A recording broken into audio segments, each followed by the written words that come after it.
감사합니다. 애국동지 여러분, 7월이 시작되는 첫 주입니다. 지난 4월, 5월, 6월 3개월을 계산해 보면은 우리는 이겼습니다. 우리는 승리를 맛보았습니다. 국민이 깨어나면은 나라가 바로 선다는 확신과 자신감이 생겼습니다. 이승만의 설계도와 박정희의 구국 강병이 오늘의 우리를 만들었고 그 바탕 위에 우리가 서 있는 것이 정말 자랑스럽습니다. 그러나 체제를 부정하는 세력은 여전히 막무가내 내로남불입니다. 아예 한술 더 떠서 친일 점령군이 대한민국을 수립했다고 떠드는 이런 사람이 유력 대권주자라고 합니다. 이거 말이 됩니까? 자랑스레 걸린 교실 내 태극기도 친일 잔재라면서 패배했습니다. 국민 여러분, 나라가 이렇게 돌아가고 있습니다. 4년 전에 문재인이 대통령으로 출범할 당시 온 국민은 결과는 정의롭고 가정은 공정한 이제까지 가보지 못한 길을 열겠다는 취임사 한마디에 깜빡 취한 상태가 된 적이 있습니다. 그런데 4년을 지나 정신을 차려보니 어느새 국가는 망국의 길로 들어서 있는 걸 깨닫게 됐습니다. 국민의 심판은 준엄하고 무서웠습니다. 우리 국민은 무서운 회초리를 들었고 4.7 재보선을 통해 본때를 보여줬습니다. 거기에 앞장선 것이 우리 2030 청년들이었습니다. 암울하게만 했던 기울어진 운동장이 바로 서고 바람의 방향이 바뀌었음을 실감했습니다. 그러나 이제 시작일 뿐입니다. 문재인 정권에게는 우리가 거짓과 위선의 정치는 걷어치우라는 명령을, 야당에게는 야당답게 행동하라는 준엄한 국민의 명령이 하달되었습니다. 그런데도 정작 바뀌고 반성해야 할 정치권은 국민의 명령을 받아들일 준비와 자세가 전혀 되어 있지 않습니다. 우리 국민은 우측으로 가는데 정치권은 좌로 가고 있습니다. 심지어는 우리를 대변해야 할 야당이 우리를 대변하지 않고 거꾸로 몰면서 선을 껐습니다. 그 누가 제도권에서 우리를 대변해 줍니까? 그 누가 우리를 위해서 싸워줍니까? 누가 우리를 지켜줍니까? 누가 우리에게 희망과 미래를 열어줍니까? 아무도 우리를 대변해 주지 않고 아무도 우리를 위해 싸워주지 않았습니다. 그래서 우리가 나라 지키러 나온 것입니다. 광화문의 열풍으로 우리를 스스로 대변하고 우리 스스로 싸우러 나왔습니다. 이승만과 박정희를 계승하는 광화문의 지도자를 대표해서 정광훈이 국민혁명의 깃발을 꽂았습니다. 바로 국민혁명당입니다. 바로 여러분이 주인입니다. 이 와중에도 내각제 개헌의 속내를 여야 할 것 없이 공론화하려는 시도를 계속하고 있습니다. 저들이 저질러 놓은 쓰레기 오물을 치우고 정상화하려면 넘어야 할 산이 첩첩산중입니다. 지금 우리는 어디에 있으며 도대체 어디로 가고 있습니까?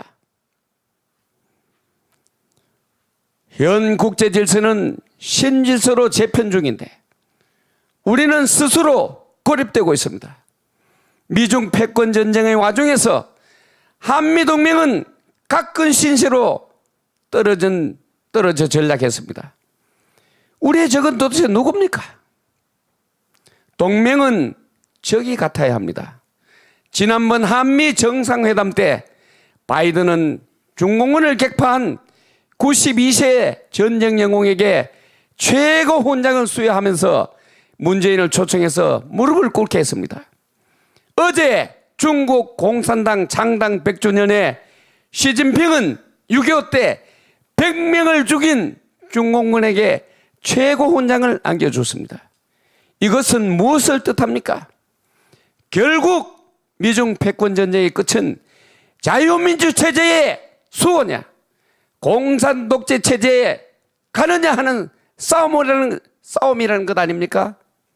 우리는 확실한 선택을 강요받고 있는데도 김정은을 매우 솔직하고 국제적 감각이 있다고 타임지에 나가서 떠들어대는 대통령을 보유하고 있는 이 무능한 정부는 아무 대책도 없습니다.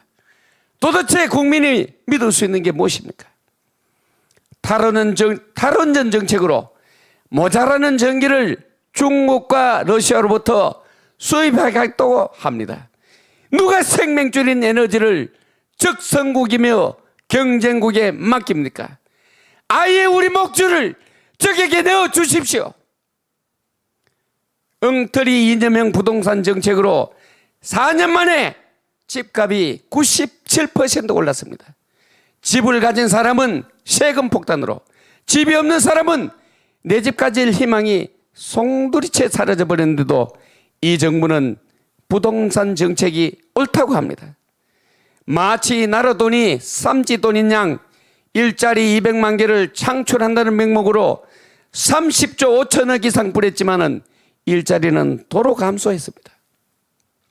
작년에 코로나 재난지원금 명목으로 7조 6천억을 뿌렸지만은 상황이 좋아졌습니까? 필요도 없는 공무원을 증원한다고 매년 5조 6천억, 3년이면은 17조의 추가 임금비를 잡았지만은 공공 서비스가 좋아졌습니까? 시민단체 5년간 천문학적 예산을 퍼주었는데도 그들이 사회적 문제 발생에 입 한 번 열었습니까? 이렇게 퍼주기 덕분에 나라 빚이 1,000조, 기업 부채, 공공기관 부채가 4,000조, 국가 부채만 전 정권 다 합친 금액 이상으로 불어났고 미래 세대의 어깨에 무거운 빚더미를 올려놨습니다.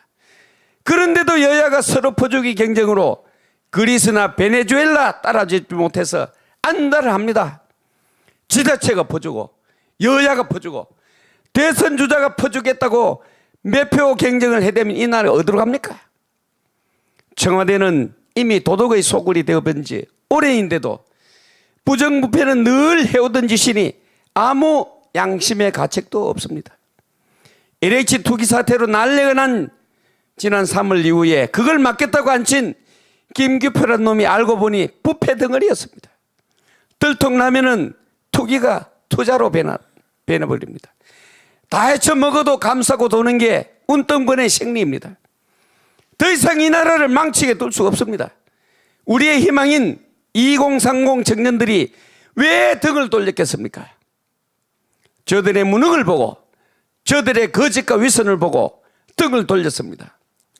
저들의 민주주의에는 자유가 없고 민주당과 민주노총에는 민주가 없고 저들이 말하는 시민단체에는 시민이 없습니다. 윤미향의 정의에는 정의가 없고 조국의 공정에는 공정이 없었기 때문입니다. 아직도 모르겠습니까? 우리 국민은 봉이 아닙니다. 바보는 더더가 아닙니다. 우리는 여당이든 야당이든 잘못하면 절대로 국민이 용서하지 않을 것입니다.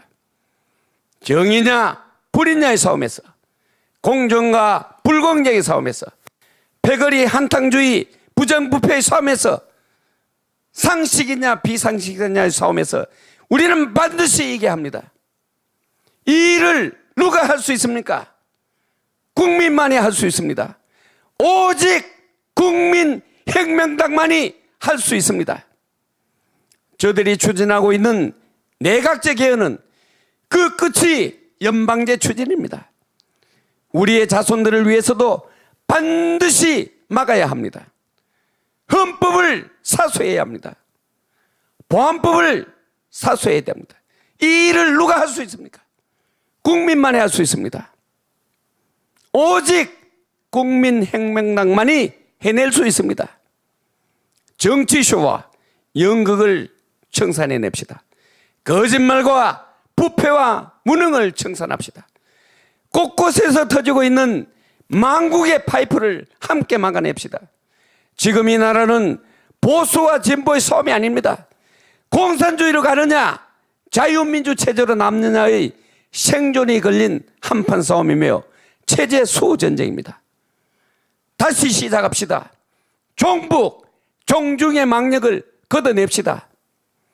다시 한번 이 나라 대한민국을 위대하게 합시다.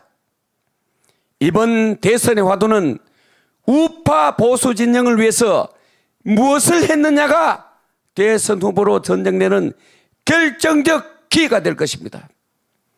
말로만 외치고 행동이 없다면 당연히 외면당할 것입니다. 우리는 이 땅의 주인입니다. 우리의 지도자는 우리가 선택합시다. 우리는 살아있는 국민이 됩시다. 주인이 되는 세상을 열어갑시다. 우리는 그래서 조직되어야 합니다. 그래야 조직된 국민의 힘을 발휘할 수 있습니다. 그래야 국민혁명을 완수할 수 있습니다. 국민 100만이면 국내 문제를 해결할 수 있고 1000만이면 세계사의 조류를 바꿀 수 있습니다.